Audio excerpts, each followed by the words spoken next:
Hi everybody, welcome to Toronto Comic Con. Hope you're having a good day so far. I'm one of your fan meetup ambassadors. If you haven't heard of the program already, you can Google it, fan meetups. We do meetups generally about once a month. Roughly once a month, yeah. Yeah, my name is Jeremy Johnston. And I'm Angelo Corsino. And we also run a community group called Unite the Factions, where we like to run D&D at cons like Toronto Comic Con or Fan Expo. Yep. Sometimes others as well, but those are our two main ones here in Canada. Yeah, and we like to do stuff online as well, and sometimes we even do hybrid events. And we've even been out to Stormcrow Manor, and if you haven't been there and you're here in Toronto, you better check it out.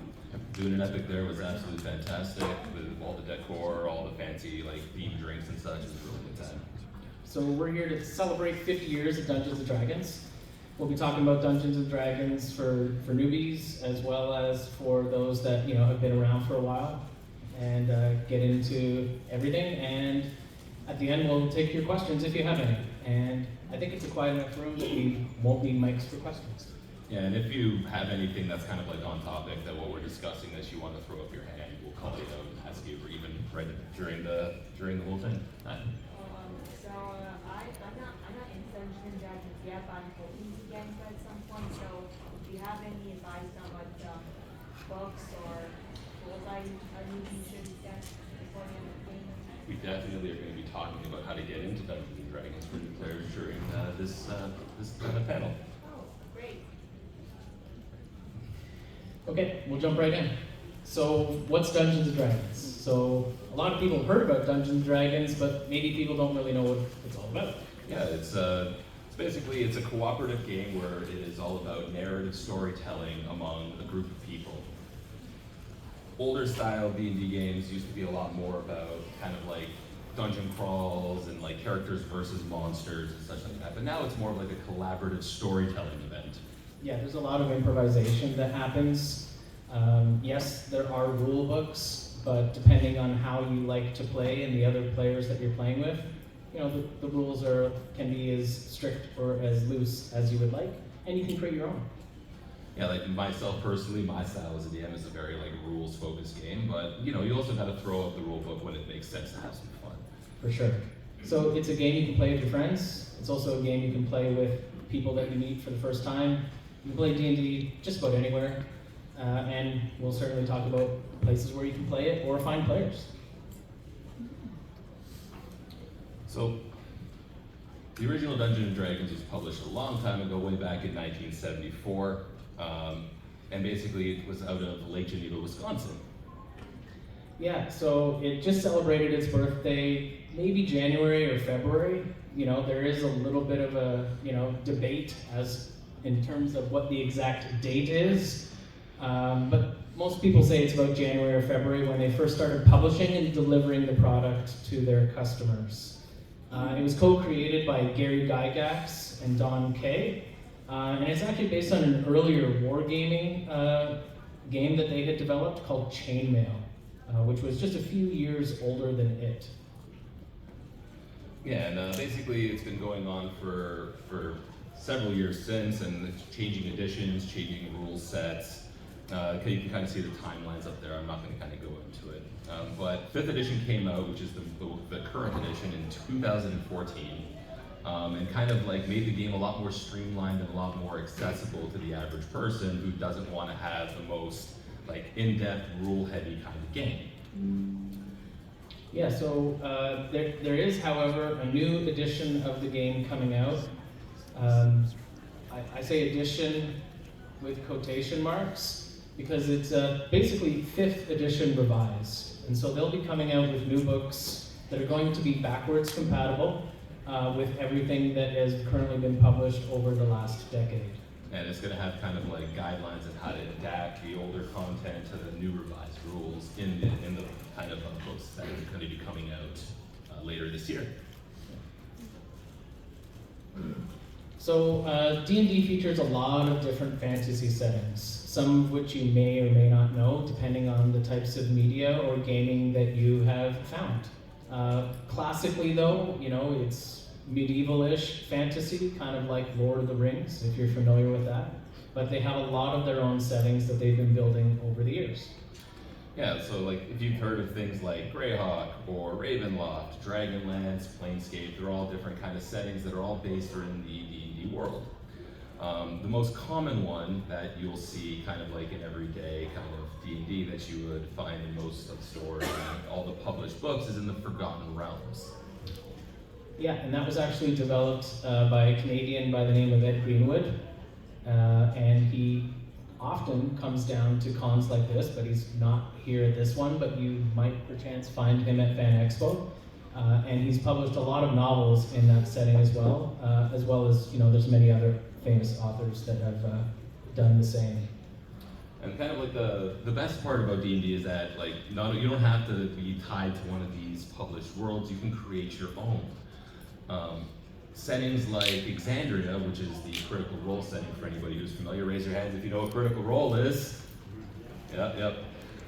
That was a setting that was developed by Matt Mercer, who then kind of worked with Wizards of the Coast to kind of publish it to the public.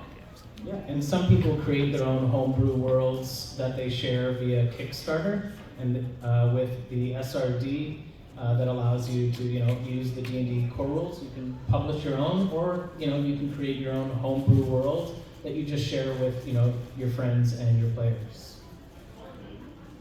But it is worth noting, beyond Exandria, even the Forgotten Realms was a homebrew world that Ed Greenwood had been, you know, kind of toying with for at least a couple decades before selling it to TSR, who owned D&D at the start, before it got sold to Wizards of the Coast, who's now owned by Hasbro, if you're familiar with that company. So D&D's exploded in pop culture over the last, I'd say, 15 or more years. So you probably, you know, recognize, you know, some of these shows, movies, streams, or maybe even books and video games. If you haven't seen it, you can even watch it as a one-off episode. In the top corner here is a D&D themed episode from the television show Community. Might be a little difficult to find, if you know what I mean. But they address it right away, so I don't know why. But you can watch that as a standalone, having not even seen the show, and it's a great example of how fun Dungeons and Dragons can be for new players and just people that want to have fun. Yeah, and on top of that, there was the Honor Among Thieves movie that came out recently that was very entertaining and quite fantastically produced, really, in terms of like putting D&D on the big screen, so to speak. Also in the Forgotten Realms. Yeah, it was also in the Forgotten Realms. Realms. Around Neverwinter. Yeah, they had like some of the 5 factions of Faerun, like they called out to the Harpers, and Yeah, they had the Thanes as the bad guys. yeah, so the Thanes are our bit. favorite bad guys, which we were very excited to see them on the big screen. Totally. And Game of the Year, if anyone pays attention to video games for last year, Baldur's Gate 3, who's played it? Woo! We have Asterion and Gale in the crowd. We saw them walk in. Hey guys. Yeah, got a photo with them outside. Nice to see that there's some cosplay there. Yeah, if you can't find a group and you want to play some D&D alone or just with a couple people online, that's a great way to play, you know.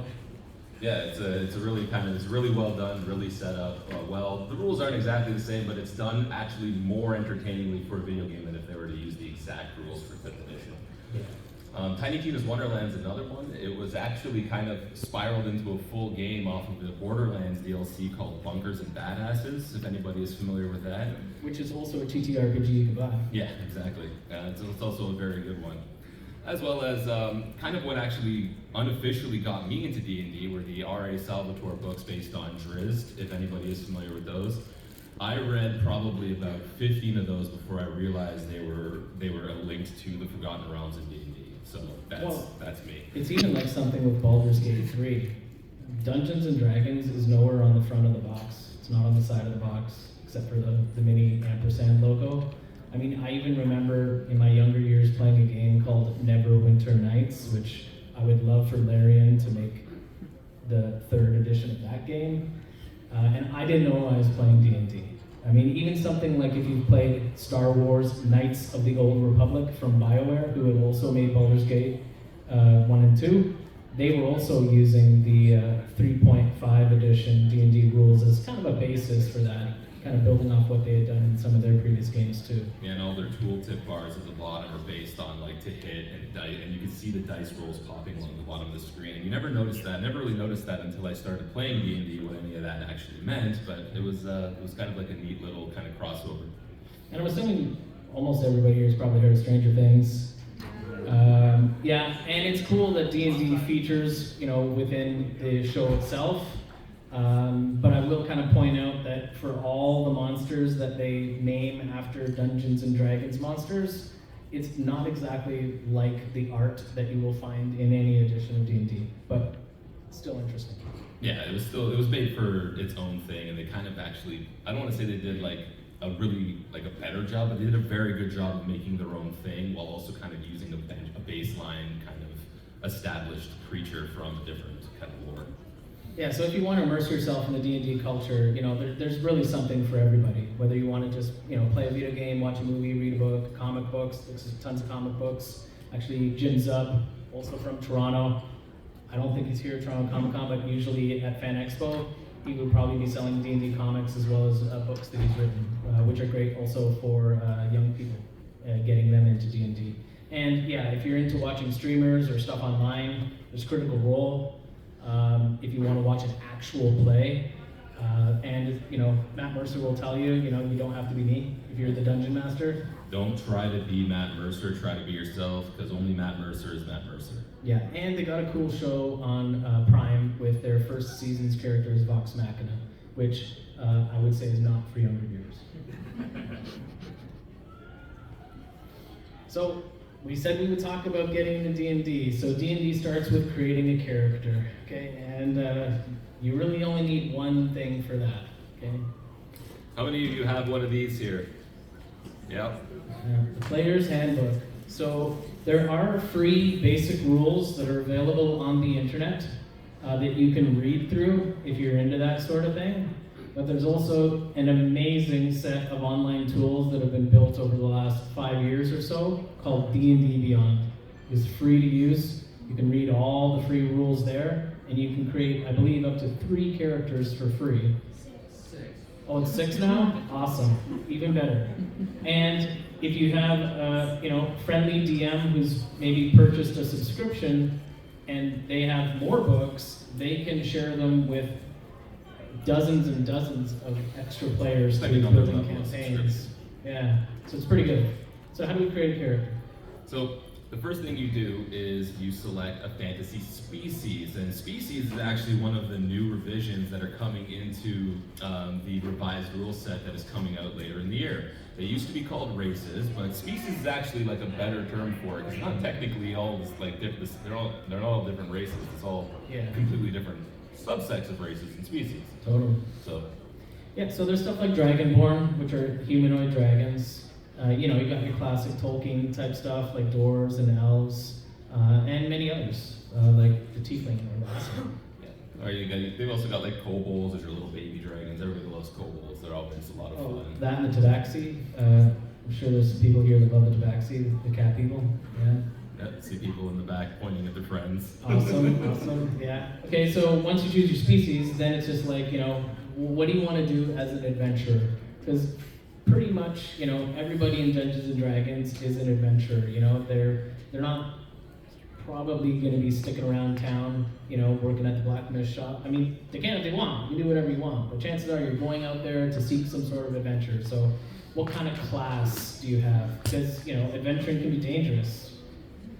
So if you wanted to, so basically you got to decide whether or not you want to be kind of like, your typical frontline sword and shield warrior that's going to be standing on the front, taking a lot of the hits and kind of dishing them back as you go, or maybe kind of like a little shiftier character, like a rogue that's going to kind of be a little bit thievy, sneaky, kind of fast talking, so to speak.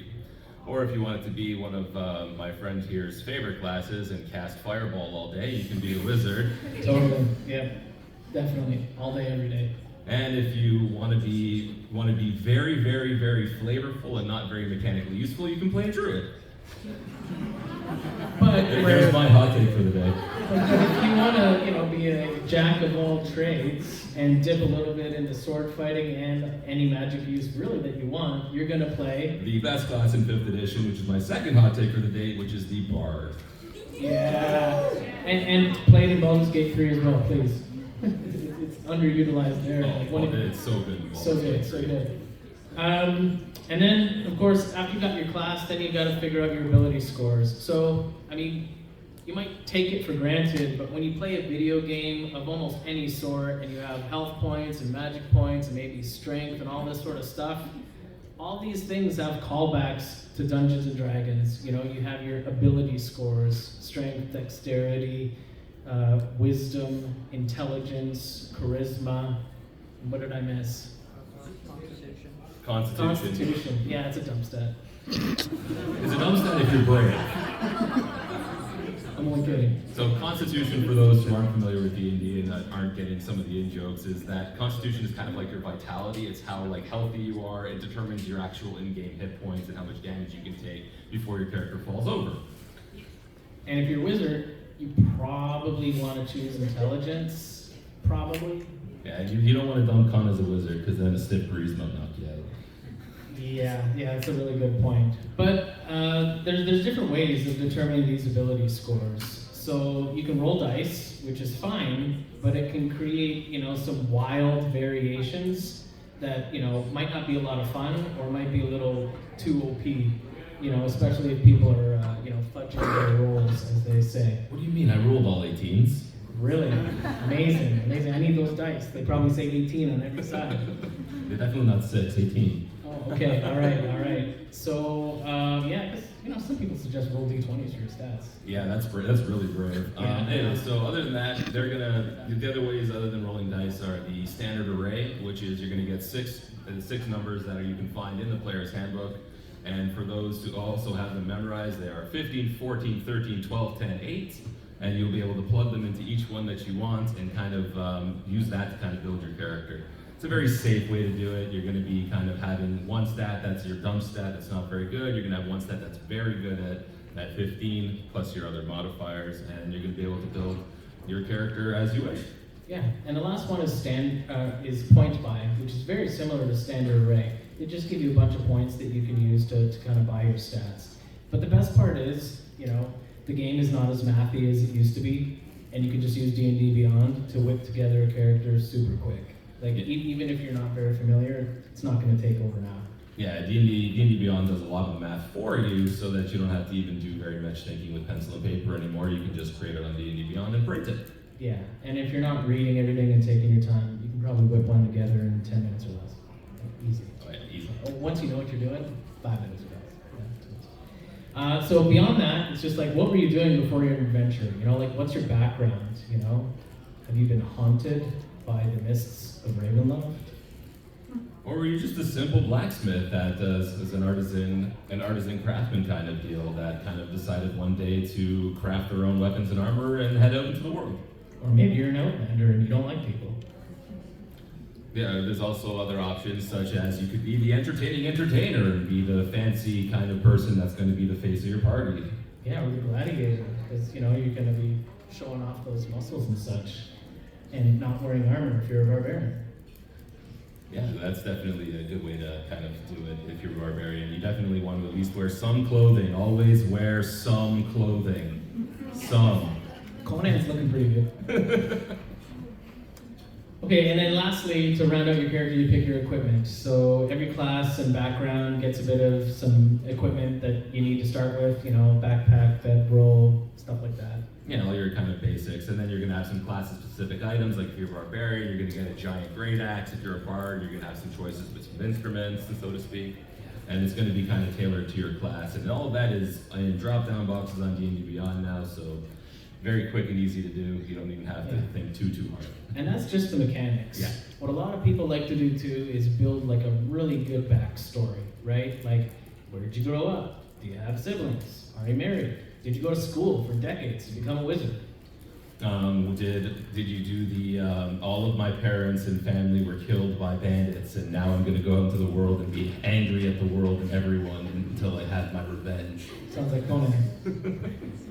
Okay, but still a popular one. And I mean, it's easier not to have baggage, I guess, right? Oh yeah, I definitely mean, easier. that's what But I think it is. backstory can also be a useful tool for your DM, who is the storyteller of the campaign, that it can also bring in things from your backstory into the campaign, which is always a lot of fun. Yeah, and that takes us into how do you actually play Dungeons and Dragons. Okay, so basically you need a dungeon master.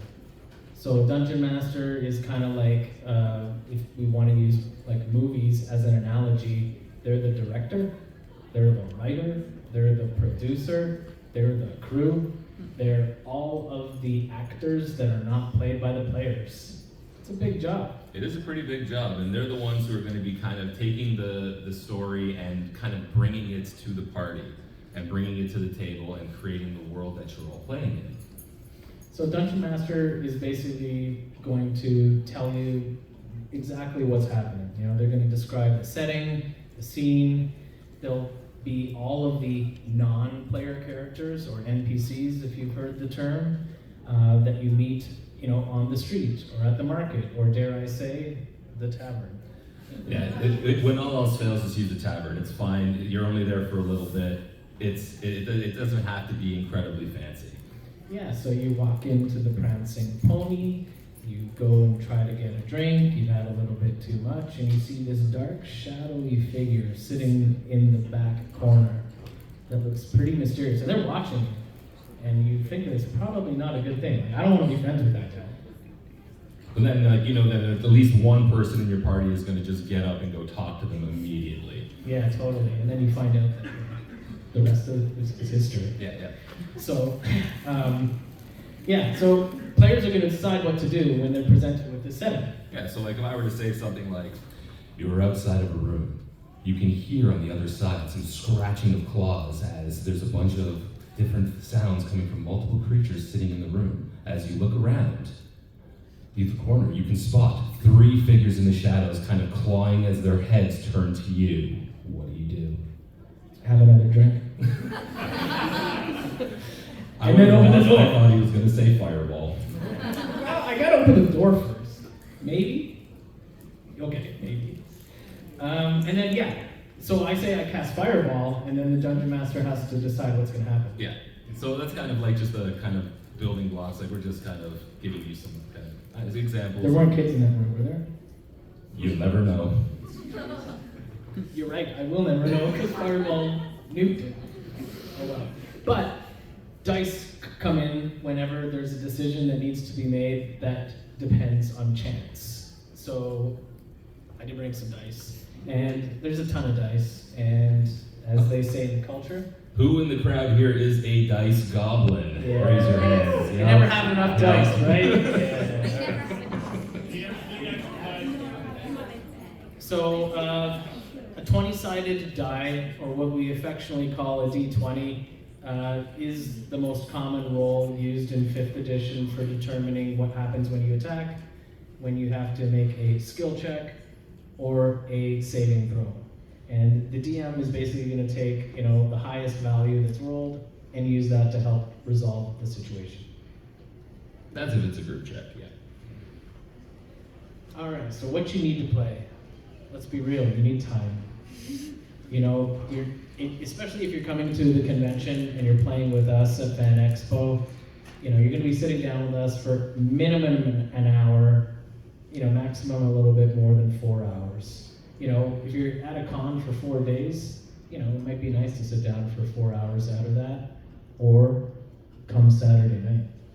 Yeah, and Saturday nights usually have what is called an epic event. And which we'll get into a little later. But basically you need time, okay?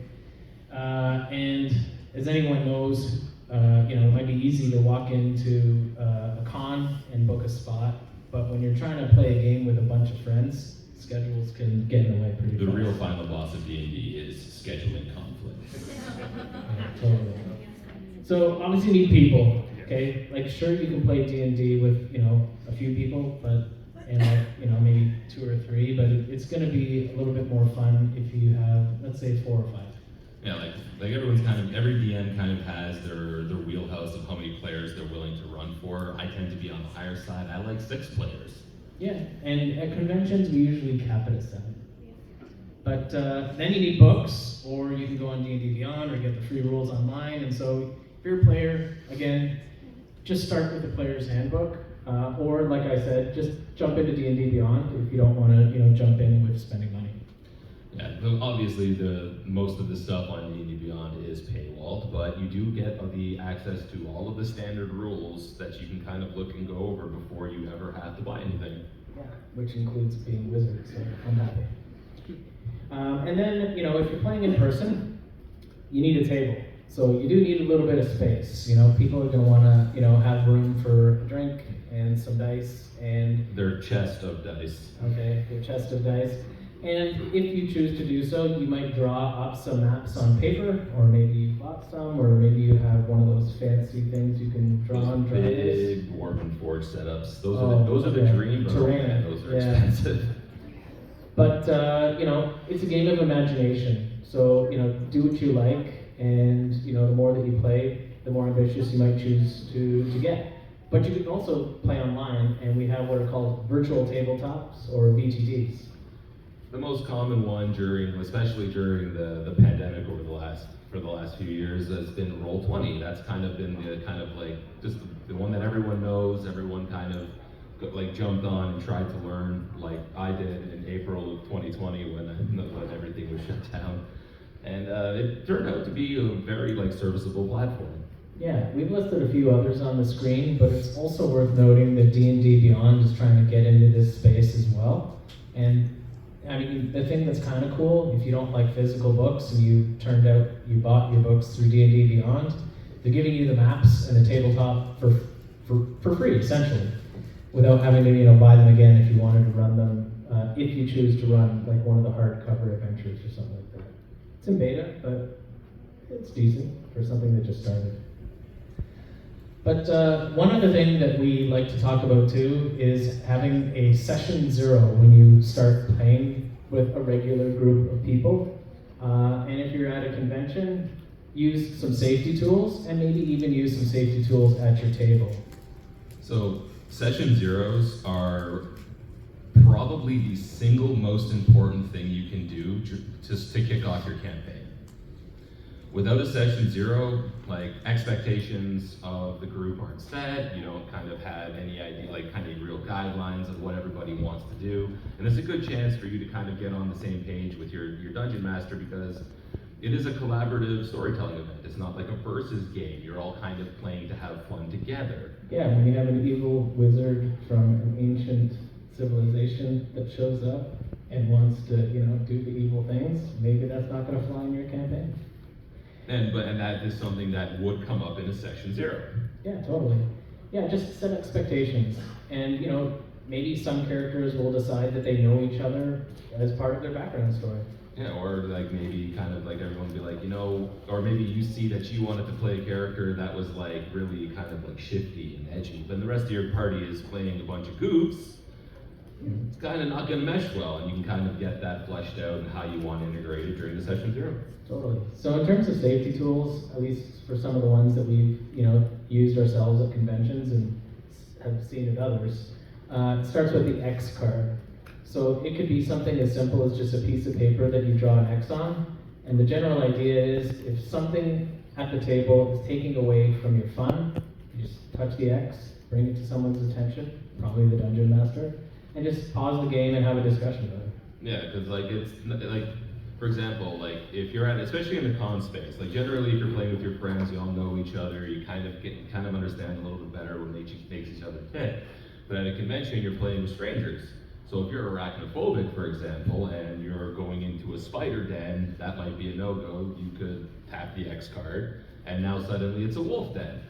Yeah, or you could be playing something that's story sensitive, you're on a quest because someone's lost a family member, and maybe you lost a family member recently and it's just touching too close to home.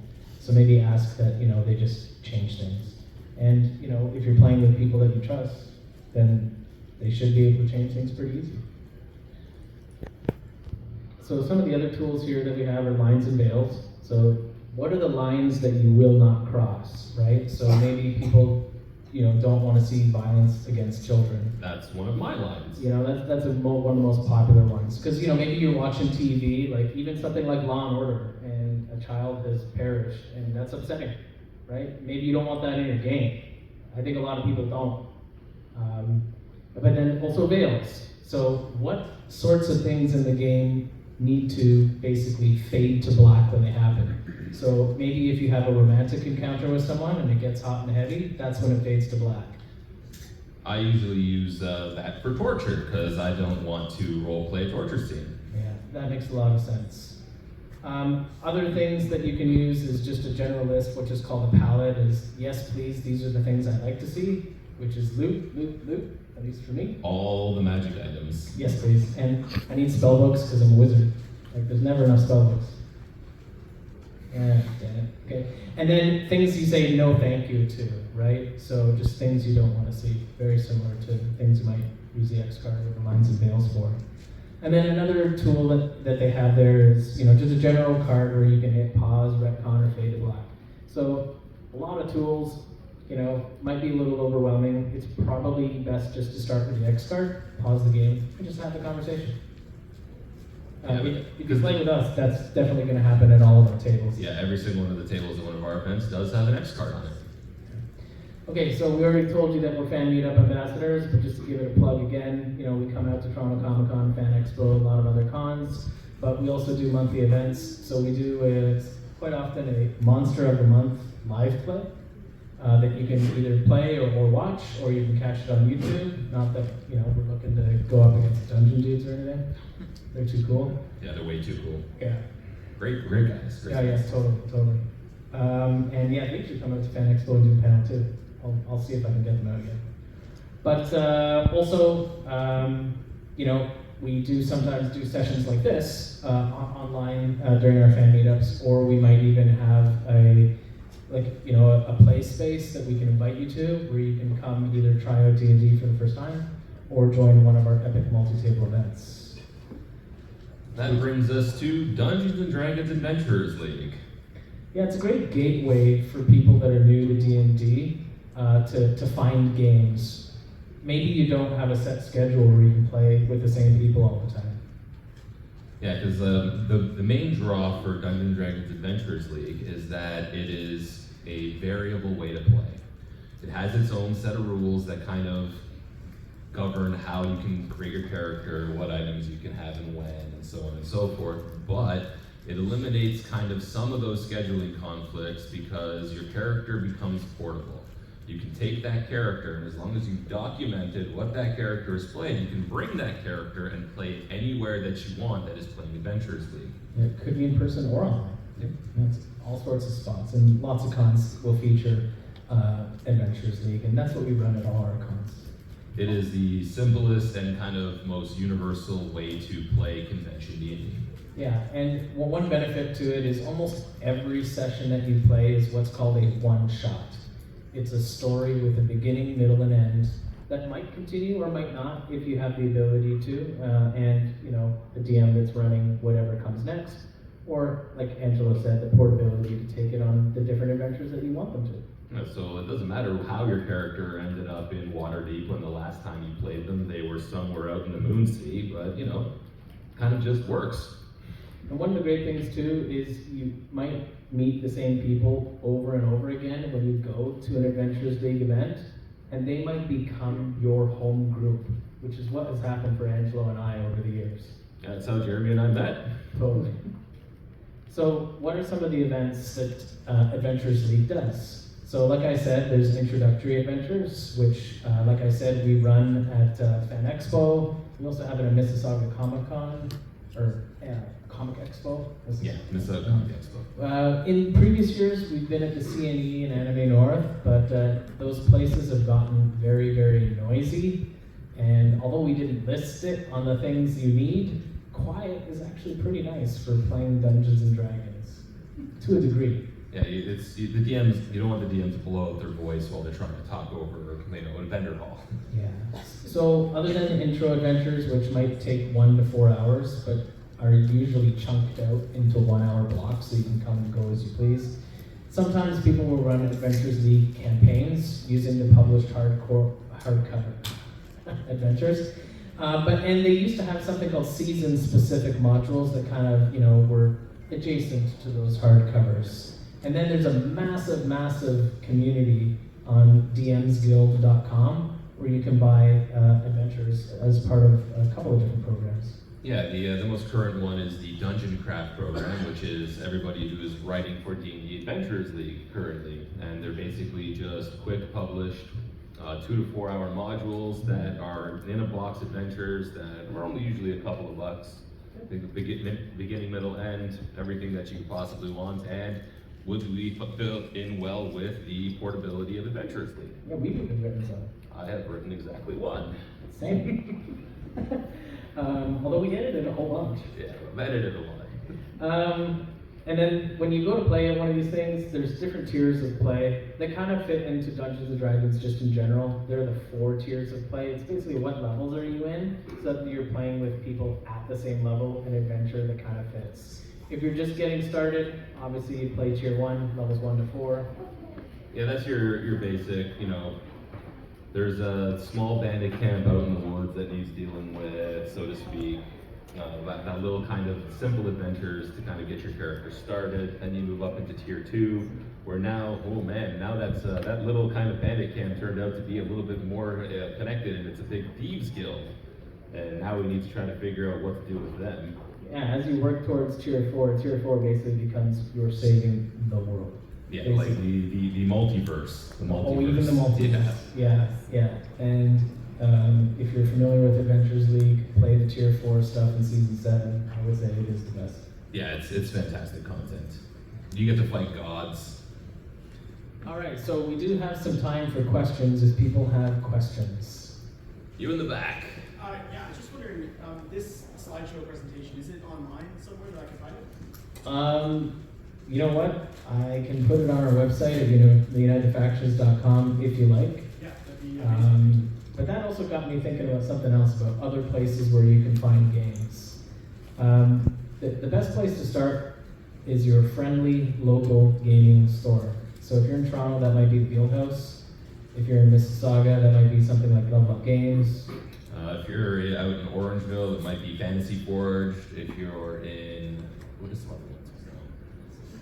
I think Little Dragon Corp in Brampton does some tabletop They stuff. do some D&D. I think there's a place called Dicey Business. Dicey Business. Out in Meadowvale. Yeah, so there's lots of places. If you've got a local gaming store that sells D&D products, or even if they just sell Magic and board games and stuff, and they have tables for that sort of thing, you might be able to either find a D&D game there or start one. Because, there's never a shortage of players. There is always a shortage of dungeon masters. And you might check out social media or meetup.com. Yeah, in the back. Yep. So I gotta ask, what's the best part about you guys? The best part to us? Yes. So for me, I love the collaborative storytelling. I like to kind of play with my friends and build together a story that we can laugh about 10 years later. Yeah, I would say the same, and just to go like one step further, it's you can create a safe place with your friends, and these people are going to become your friends, and you're going to have just amazing adventures and memories from, like Angelo said. And we're not going to say that you're never going to run into a situation where you have an awful game. It's going to happen, especially if you play out in public and such, but odds are that when you find that group, it's magic. Yeah, and like killer combos. Okay, so what's the ultimate combo? Order what?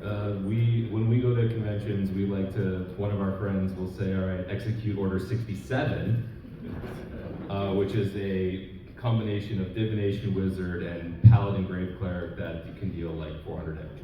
But anyway. Any other questions? Right here. A couple of thoughts. One, I just moved down to Toronto a few months ago, and I'm looking to start a new gaming group. You guys know what's the best place for that? Yeah, so if you want to do it in person, I did mention the Guild House. They're a friendly local gaming store you can connect with.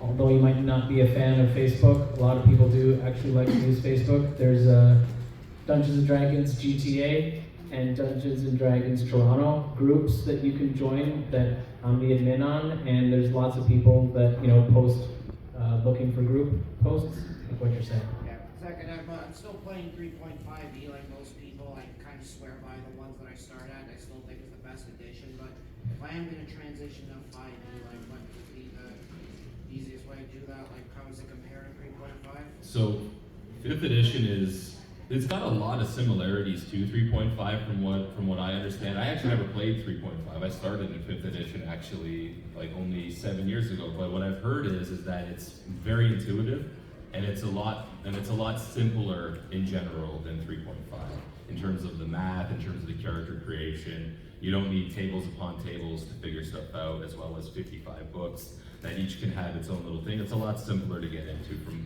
what I've heard. Yeah, for sure. And there's not a million splat books that you have to worry about. You can really just start with the player's handbook. There isn't any or huge, you know, breaking combos in between the books that have been published. And there's some new really fun rules that they've added to the game, like advantage and disadvantage. Yeah, so that got rid of all of like the flat-footed and things like that, and it's just Flanking, there's the more like flanking is now optional. Basically, flanking actually just gives you advantage. So But it advantage is an basically optional is you rule. roll 2d20s and you keep the higher one. Disadvantage is you roll 2d20s and you keep the lower one, and that kind of replaced a lot of the more complex rules that a lot of people struggled with. Okay, we have time for only a couple more questions. Right here. Did you have a question? Or are you just stretching? Okay, right there. What's your favorite 5e module? Okay, what's yours? My favorite 5e module is Storm King's Thunder. Tomb of Annihilation, without a doubt, as a DM. And as well as the introductory adventure that's on DM's Guild, Cellar of Death. If you want to play a fantastic level 1 module, to 2 module. yeah, level one, No, you become going up against a lich. Yeah, right there in the blue. What would you recommend for introducing Dungeon children to D&D? so there is a Mel. What's that thing called again? No, thank you, Evil. It's called No Thank You Evil. Thanks, Mel. And it's kind of like it's kind of like D&D, but specifically geared towards children. Another good adventure would be any of the starter sets. They're pretty good. I have run them for my scout groups or scouts over the years, and they tend to like that as well. Way at the back there. What was the story you mentioned in Mississauga? Level Up Games. Or Dicey Business. Yeah, right there. How much do you have to pay before you can make a good dungeon master? Honestly, the only way, that is a very, very variable question. Some people pick it up really quickly, others it takes a little longer. The only way to get better at it is to do it. And the best measurement is, did everybody have fun? That is the only goal. Yeah, for sure. Don't worry about the rules. You'll figure them out with time. Yeah. Or maybe you'll have a rules lawyer at the table. Another question here in blue. Who are the Wizards of the Coast and what do they do? Oh yeah, okay, so the Wizards of the Coast, okay, we don't work for them. No. We're not affiliated with them. We're just huge fans that run at cons and stuff. But Wizards of the Coast is originally the company that made it the #1 trading card game in the world, Magic: The Gathering. They purchased TSR, which was the company that had Dungeons and Dragons, and since then they've gone on to publish through 3rd edition, 4th edition, 5th edition, and now 5th edition revised. And I think about, almost 20 years ago, Hasbro bought them. They were a subsidiary, and then just within the past 2.5 years, they brought them in-house, and it's one of their 3 pillars. So they have toys, Wizards of the Coast, and media, like movies and TV and stuff. One last question. Do we have to buy a revised version of the player handbook when the 5th edition gets revised? That's up to you. We had a player here who bought 3.5, back in the 90s and loved it, and they stuck with it. If you love 5th edition and you're happy with what you have, do what you like. If you have a little bit of extra money or the interest to check out 5th edition revised, it's going to have a lot of exciting changes.